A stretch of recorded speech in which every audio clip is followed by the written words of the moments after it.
7 months in a row of reduced waiting times.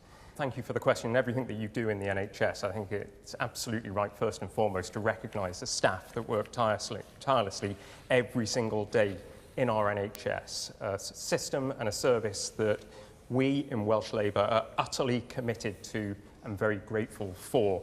Now, better health requires spending. It requires investment. And for far too long, we had a lack of investment from the UK government. We had 14 years of austerity. But as a result of having a UK Labour government, the taps have been turned on. And as a result of that, we're seeing record investment in Wales. And in return, we're able to deliver month in, month out, reduced waiting times. 7 months in a row of reduced waiting times.